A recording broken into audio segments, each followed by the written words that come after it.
بسم اللہ الرحمن الرحیم۔ السلام علیکم عزیز طلباء، امید ہے آپ سب خیریت سے ہوں گے۔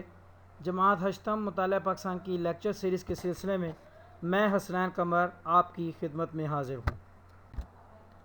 عزیز طلباء، آج لیکچر نمبر 22 میں ہم جو عنوان آپ کے سامنے پڑھیں گے وہ باب نمبر 3 زمین اور ماحول لینڈ اینڈ انوائرمنٹ سے لیا گیا۔ آب و ہوا کے انسانی زندگی پر اثرات۔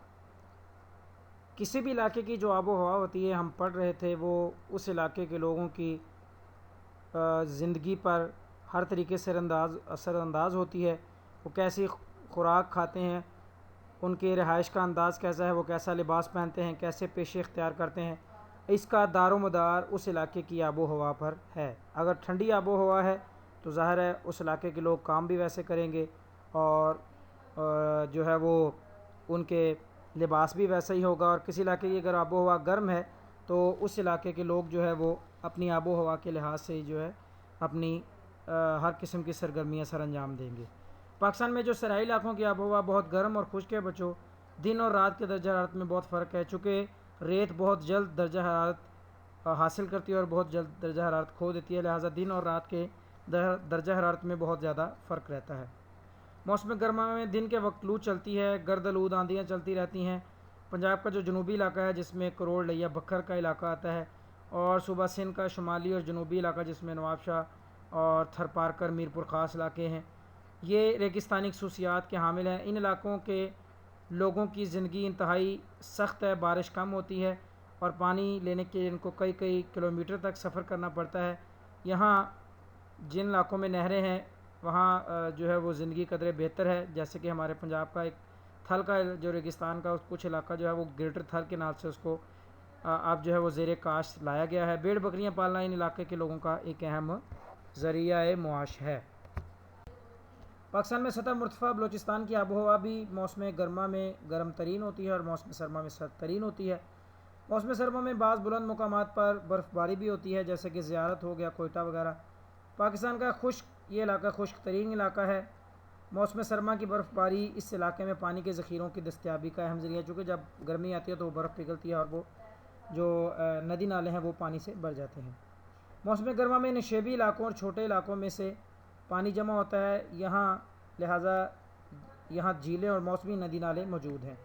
پہاڑی علاقے جو ہے وہاں زمین دوز نالیاں کاریز بنائیں گی، چونکہ یہاں بخارات جو آبی بخارات ہیں وہ جلدی سے ہوا میں اڑ جاتے ہیں، عملِ تبخیر زیادہ ہوتا ہے۔ بلوچستان میں درجہ حرارت زیادہ ہونے کی وجہ سے یہ زمین دوز نالیاں ہیں، اور جس کی وجہ سے جب زمین دوز نالیوں کی وجہ سے یہ پانی ذخیرہ رہتا ہے اور کاشتکاری کے کام آتا ہے۔ یہاں کے رہنے والے لوگوں کی آمدنی کا جو زیادہ تر ذریعہ ہے وہ بھیڑ بکریاں پالنا اور مویشی پالنا ہے۔ ٹھیک ہے، یہ علاقہ پھلوں کی پیداوار اور معدنی وسائل، ٹھیک ہے، جو منرل ریسورسز ہیں ان سے مالا مال ہے۔ لوگوں کا ذریعہ معاش مقامی وسائل کی دستیابی پر منحصر ہے۔ گلیشیئرز، پاکستان کے بڑے بڑے گلیشیئرز اور دریا۔ گلیشیئر پہاڑوں کی وادیوں میں جمی ہوئی برف جو کہ ڈھلوان کی طرح حرکت کرتی ہے۔ گلیشیئر یعنی جب ایک جگہ پہ برف پڑتی ہے اور سالہ سال پڑنے کی وجہ سے نیچے والی برف جو ہے وہ سخت ہو جاتی ہے اور نیچے کو سرکتی ہے تو اس کو گلیشیئر کہتے ہیں۔ پاکستان میں بہت گلیشیئر کی ایک کثیر تعداد ہے، چھوٹے بڑے۔ زیادہ بلند علاقوں میں درجہ حرارت کم ہونے اور برف باری سے گلیشیئر بنتے ہیں۔ مسلسل برف کے جمنے سے جو ہے وہ نیچے والی برف سخت ہوتی ہے اور اوپر والی برف جو ہے وہ کم بلندی کی طرف سرکنا شروع کر دیتی ہے۔ پاکستان جو نیم ہاری آب و ہوا کے خطے میں واقع ہے، یہاں عام طور پر زیادہ سردی اور بارش نہیں ہوتی، لیکن پاکستان کے شمال اور شمال مشرقی علاقے ہمالیہ، قراقرم اور ہندو کش جیسے دنیا کے بلند پہاڑوں پر مشتمل ہے، تمام سال برف سے ڈھکے رہتے ہیں۔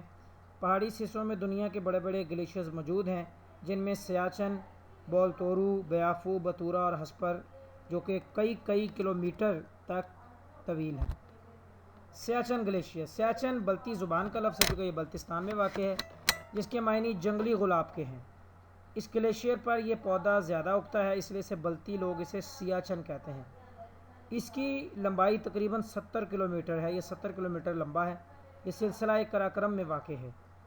بولتورو گلیشیئر بلتستان میں واقع ہے، اس کی لمبائی تقریباً 62 کلومیٹر ہے۔ مشہور زمانہ K2 پہاڑ بھی اسی گلیشیئر میں واقع ہے۔ برالدو کا دریا اسی گلیشیئر سے نکلتا ہے جو دریائے سندھ میں گرتا ہے۔ سکردو شہر سے اسی گلیشیئر تک رسائی حاصل کی جا سکتی ہے۔ بطورہ گلیشیئر تقریباً 54 کلومیٹر لمبا ہے۔ یہ وادی گوجل گلگت بلتستان میں واقع ہے۔ آپ کہہ سکتے ہیں جو گلگت بلتستان ہے وہ گلیشیئرز کی سرزمین ہے۔ بیافو جو ہے یہ گلیشیئر قراقرم کے پہاڑوں میں واقع ہے۔ اس کی لمبائی تقریباً 63 کلومیٹر ہے۔ یہ ہسپر گلیشیئر سے ملتا ہے جو کہ وادی ہنزا میں واقع ہے۔ ہسپر گلیشیئر جو ہے وہ ہسپر گلیشیئر پاکستان کے شمالی علاقے بلتستان میں واقع ہے۔ گلیشیئر تقریباً 49 کلومیٹر لمبا ہے۔ دریا ہسپر اسی گلیشیئر سے نکلتا ہے۔ یاد رکھیے گا گلیشیئر پاکستان سمیت دنیا بھر میں تازہ پانی کا سب سے بڑا ذریعہ ہے۔ جب برف پگھلتی ہے تو یہ ندی نالوں میں آ کے دریاؤں میں گرتی ہے جو تازے پانی کا ذریعہ بنتی ہے۔ گلیشیئرز کی اہمیت۔ پاکستان میں قراقرم کا پہاڑی سلسلہ دنیا کے سب سے بڑے گلیشیئرز والے علاقوں میں سے ہے۔ پاکستان میں پائے جانے والے ان گلیشیئرز کا تازہ پانی چشموں اور نالوں کی صورت میں دریاؤں میں گرتا ہے۔ پاکستان میں بہنے والے دریا انہی گلیشیئرز کے مرہون منت ہیں۔ اسی طرح کئی تازہ پانی کی جھیلیں بھی ان گلیشیئر کے ٹوٹنے کی وجہ سے جو ہے وہ بن گئی ہیں۔ مقامی آبادی کی پانی کی ضروریات بھی ان گلیشیئر سے پورا ہوتی ہے۔ سیف الملوک جھیل، شندور اور ست پارہ اسی جو برف باری جب پگھلتی ہے تو انہی کی جو ہے مرہون منت ہے۔ انہی جھیلوں کی موجودگی کی وجہ سے ان علاقوں کی خوبصورتی میں اضافہ ہو گیا۔ اس وجہ سے یہ علاقے سیاحوں کے لیے بہت مشہور ہے۔ اس کے علاوہ یہ جھیلیں اس علاقے میں موجود آبی حیات کی پرورش کا بھی ایک اہم ذریعہ ہیں۔